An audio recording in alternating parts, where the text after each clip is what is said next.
So, Matthew 27, verse 15. Now, at the feast, the governor was accustomed to release for the crowd one prisoner whom they had wanted. And they had then a notorious prisoner called Barabbas. So when they had gathered, Pilate said to them, "Whom do you want me to release for you? Barabbas or Jesus, who is called Christ?" For he knew that it was out of envy that they had delivered him up. Spirit of jealousy. Besides, while he was sitting on the judgment seat, the bema seat, his wife sent word to him, "Have nothing to do with that righteous man, for I have suffered much because of him today in a dream." Now the chief priests and elders persuaded the crowd to ask for Barabbas and to destroy Jesus. The governor again said to them, "Which of them the two do you want me to release for you?" And they said, "Barabbas." Pilate said to them, "Then what shall I do with Jesus, who is called the Christ?" They all shouted, "Let him be crucified." And he said, "Why? What evil has he done?" But they shouted all the more, "Let him be crucified." So when Pilate saw that he was gaining nothing, but rather that a riot was beginning, he took water and washed his hands before the crowd, saying, "I am innocent of this man's blood. See to it yourselves." And all the people answered, "I imagine they were taken over with the spirit of prophecy. Let his blood be upon us and on our children." Then he released for them Barabbas, having scourged Jesus, delivered him to be crucified. So,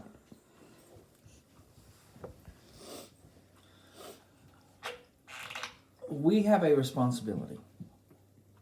A responsibility to not only know what the Lord is doing, but know how the Lord is acting, even when it seems like things are out of kilter or out of control.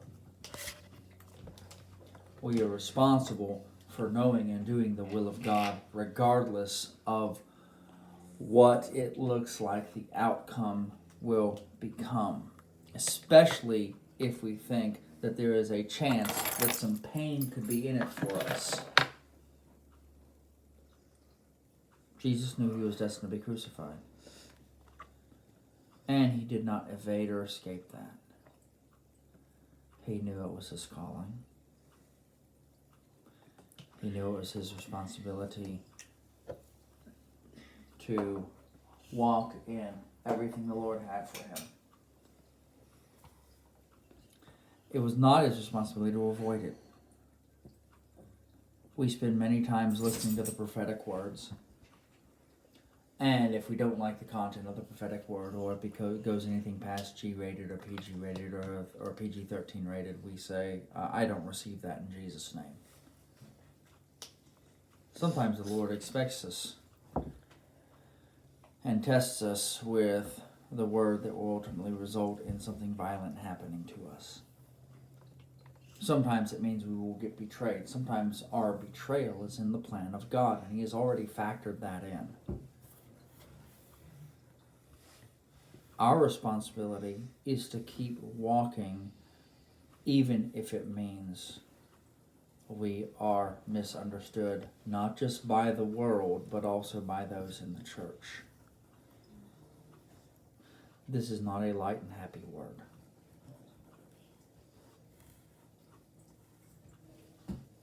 We are going to be misunderstood by the world, that's a given. But it surprises and shocks some of us when we are misunderstood by the church. I have been misunderstood by the church. My wife has been misunderstood by the church.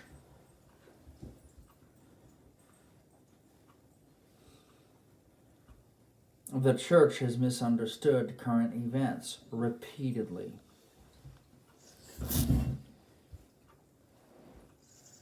We have had half-seeing people prophesy out of their half-sight as if that were the whole perspective. Sometimes what's involved is a betrayal. Sometimes what's involved is somebody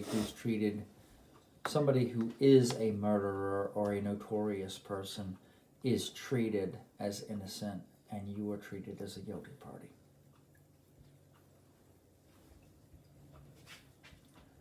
Jesus can relate to you in that. The question is, are you willing to embrace the level of intimacy, the kind of intimacy, the dynamic of intimacy that comes from being misunderstood for a season, if it is part of what the Lord is allowing to take place? Because people have free will, whether or not we like it. Sometimes people that we don't like have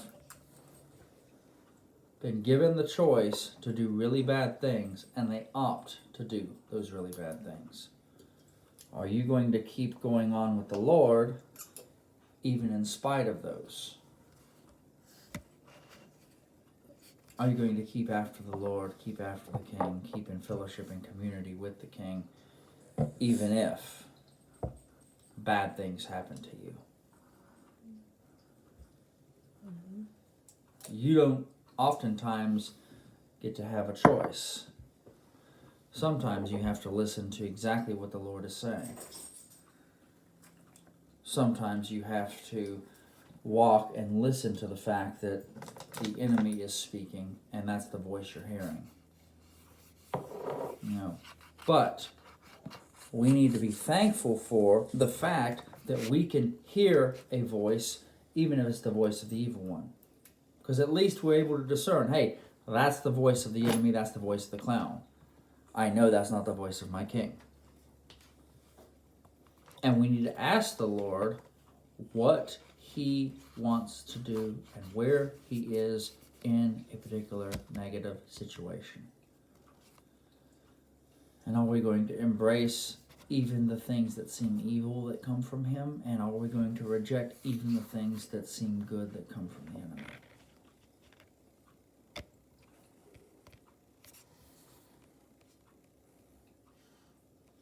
And are we going to be able to do it in the context of self-control and temperance and meekness? Can we be victorious sons at the same time we're embracing the paradox of being mistreated? Pam, do you have anything that you would like to add here? No, I think you're covering it well. The dynamics here include the offense, the bait of Satan, all that other stuff that we have talked about in part recently here, the last several months, this past year. You have opportunities to get offended, but that does not mean you have to choose the position or the response of offense. Yes. Even when everyone else around you is acting a fool. Whether they are Republican, Democrat, Independent, regardless. Your job is to seek the King, to do what He asks you to do, and to make that will known.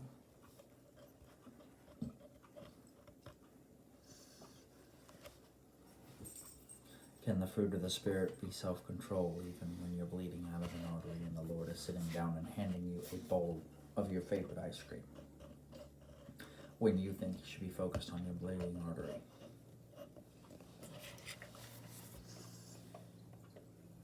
That's a skill set worth having. Mm-hmm. Pretty hard to accept something good when you just want somebody to help you with something that's hurting so bad. Yeah. So,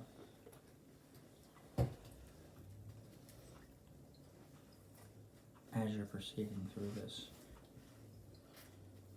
accept what the Lord has as the next thing in the sequence so that you can move and progress toward doing what you were made to do and being who you were made to be. There is a huge paradox there. Can we have intimacy with the Lord, and can we submit to the authority of the Father of lights, who gives us every good and perfect gift, even when those gifts seem peculiar, weird, inappropriate, and not right for the context? Can you taste the flavor of grace in the day? hold a couple of things in tension. I'm a son of God, and yet I'm being treated like this. I am the bride of Christ, yet I'm being treated like this. Can I handle a betrayal? Can I handle when the wicked person gets chosen and I get maligned by people within the church who should know better? But because of the mesmerizing spirit, they're speaking with a slant. They don't understand something. They call it, a religious spirit on you. They call it a Jezebel spirit. They call it a whatever, because they're just not listening and they're not suspending judgment, which is what we really should be doing. I bless you to embrace the pain, the purposes of God, and the truth of God, and the fullness of every good and perfect gift that He has. Be at peace, and we love you.